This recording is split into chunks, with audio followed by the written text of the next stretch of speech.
Kamakhya junction, মানে কামাখ্যা স্টেশনে। আর আমরা আজকে যাচ্ছি কামাখ্যা থেকে হাওড়া, কলকাতা। তো আমরা যাচ্ছি আজকে বন্দে ভারত দিয়ে, যেটা আমাদের জন্য খুবই স্পেশাল। তো এটা হলো H1। তো এখন ভিতরে এখনও যাইনি, তো যাবো। ভাবছি তোমাদের সঙ্গে শেয়ার করি যে আমি আজকে, মানে আমরা তিনজন আজকে বন্দে ভারত দিয়ে আমরা কলকাতা যাচ্ছি।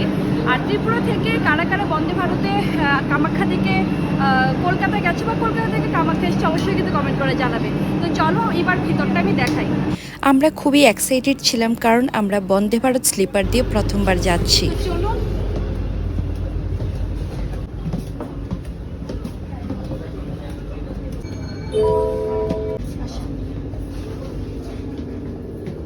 এই হলো আমাদের কেবিন। এই ট্রেনে ক্যাবিনে কিন্তু 4 জনের জন্য সিট থাকে। আমরা যেহেতু 3 জন এবং আমাদের সঙ্গে অন্য একজন আছে, তো তার জন্য পুরোটা আমি দেখাতে পারছি না। এখানে আর এখানে হলাম আমরা। যেহেতু খুব তাড়াহুড়ো করে আমরা ট্রেনে উঠেছি, তো আমরা স্ন্যাক্সে খাওয়ার মতো কিছুই নিতে পারলাম না। তো ভাবলাম লাগেজগুলি রেখে আমরা নিচে গিয়ে স্ন্যাক্স কিনে আনবো। তার মধ্যে জাস্ট নিচে নামবো, তার মধ্যে অ্যানাউন্সমেন্ট হয়ে গেছে ভিতরের দিকে যে ডোর ক্লোজ হয়ে যাচ্ছে। একদম অন টাইমে ছেড়েছিল ট্রেনটা, এবং ছাড়ার ঠিক 1 মিনিট আগে কিন্তু ডোর ক্লোজ হয়ে যায়।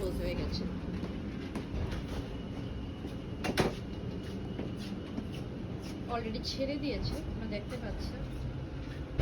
6:15-তে একদম ট্রেনটা ছেড়ে দিয়েছে, একদম লেট করেনি।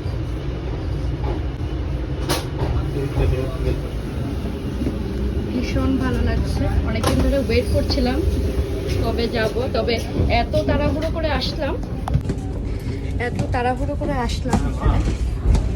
যে আসার যে আনন্দটা, এটা অনেকটাই কমে গেছে। কারণ এত তাড়াহুড়ো করছিলাম, অনেকটাই লেট হয়ে গেছিলো। উবেরে আমরা গাড়ি পাচ্ছিলাম না। তো এই জন্য আমাদের দুজনকে, মানে 3 জনকে আমরা 2 ভাগে আসতে হলো। 2টা অটো বুক করলাম। প্রথমে প্রিমিয়ার গাড়ি বুক করেছিলাম। তো গাড়ি আস্তে আস্তে 20 মিনিটস লাগিয়ে দিয়েছিল। তো অনেকক্ষণ ওয়েট করেছিলাম, 10 মিনিটের মতো ওয়েট করেছিলাম গাড়ির জন্য। তারপর গাড়ি ক্যান্সেল করে দিল। তারপর ফোন করলাম, আরেকটা গাড়ি দিল। ফোন করার পর উনিও বললেন যে উনি পারবেন না, অনেকটা দূর আছে। তারপর আমরা 2টো অটো বুক করেছি। আমি আর ছেলে একটা অটো দিয়ে আসলাম, 2টা ট্রলি নিয়ে। আর ও আসলো আরেকটা অটো দিয়ে। আমরা এসে পড়েছিলাম 6টার আগে, 6টা বাজার 5-6 মিনিট আগে। কিন্তু ও এসেছিল 6টার পরে। তো খুবই তাড়াহুড়ো করে, আর আমাদের কেবিনটা একদম পেছনের দিকে ছিল। তো খুবই তাড়াহুড়ো করে উঠে পড়েছিলাম। কি হলো, এখন just pillow and bed cover এসব দিতে এলো। আর এখানে দেখো ট্রেনের কামরার যে ডোরগুলি থাকে, সেগুলিতে এই ট্রেনে টাচ করতে লাগে না, জাস্ট সামনে হাতটা দিলেই কিন্তু ডোরটা ওপেন হয়ে যাচ্ছে। প্রথমেই তোমাদের দেখিয়ে দিচ্ছি বাথরুমটা। তো দেখে নাও বাথরুমটা। এটা কিন্তু আমি ভিডিও করি না, আমার বর ভিডিও করেছে। আমরা ট্রেনে ওঠার 3-4 ঘন্টা পর কিন্তু ভিডিওটা করা, কিন্তু স্টিল একদমই ফ্রেশ ছিল। এমন মনে হচ্ছিল যে 1-2 জন যাওয়ার পর আবার হয়তো ওরা পরিষ্কার করে। বেসিক্যালি আমাদের ট্রেনের বাথরুমের কথা মনে পড়লে গাটা গুলিয়ে ওঠে, সে রাজধানী সহ যে কোনো ট্রেনই হোক। আর সেই জায়গায় বন্দে ভারতের বাথরুম তোমরা দেখতেই পেলে কতটা নিট অ্যান্ড ক্লিন। আর এখানে যে কার্টেনের মতো দেওয়া আছে, এটা কিন্তু স্নানের জায়গা, দেখতে পাচ্ছ।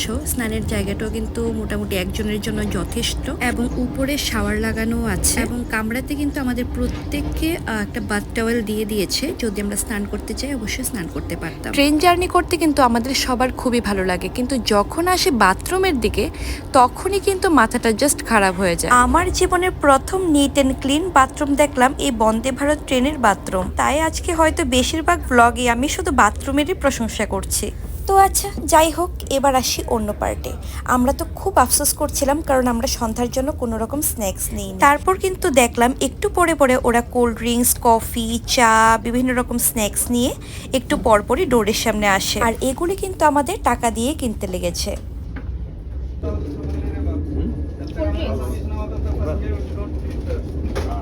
লাগবে কি কোল্ড ড্রিঙ্কস?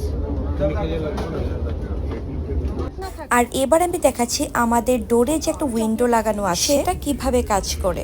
যেমন ধরুন টিটি আসলো বা স্ন্যাক্স নিয়ে আসলো বা যে কোনো দরকারে যদি কেউ আসে, জাস্ট গ্রিন বাটনটা ক্লিক করলে একদম ক্লিয়ার হয়ে যাবে। তখন আমরা দেখতে পারবো যে কে এসছে। সে আমাদের প্রয়োজন মতো আমরা ডোরটা ওপেনও করতে পারি, ডোরটা ক্লোজও রাখতে পারি। এই ব্যাপারটা কিন্তু আমার ভীষণ ইন্টারেস্টিং লেগেছে। দরকার তো এটা কিন্তু তোমাদের জন্য বেস্ট।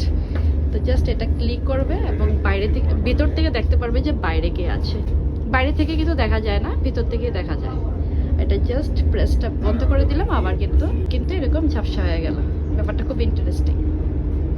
প্রত্যেকবারের মতো এখানেও কিন্তু আমার বর আমার জন্য ব্যাডটা রেডি করে দিচ্ছে এবং নর্মাল যে সিটগুলি থাকে এটার এই উপরের কভারটা দিলে কিন্তু সিটটা অনেকটাই বড় হয়ে যায়। যাদের ছোট বাচ্চা নিয়ে ট্রাভেল করতে হয় ওদের জন্য কিন্তু এই সিটগুলি একদম পারফেক্ট, কারণ অনেকটাই বড় হয় এবং সিটটা বড় হওয়ার কারণে অনেকটাই স্পেস পাওয়া যায়, মানে বাচ্চার সঙ্গে কিন্তু মা ইজিলি ঘুমাতে পারবে। তো দেখতেই পেলে ট্রেনের মধ্যে কি কি ফেসিলিটিস ছিল, আরও কি কি খাবার দাবার দিয়েছে সেগুলি তো অবশ্যই আমি আমার নেক্সট ব্লগে শেয়ার করব।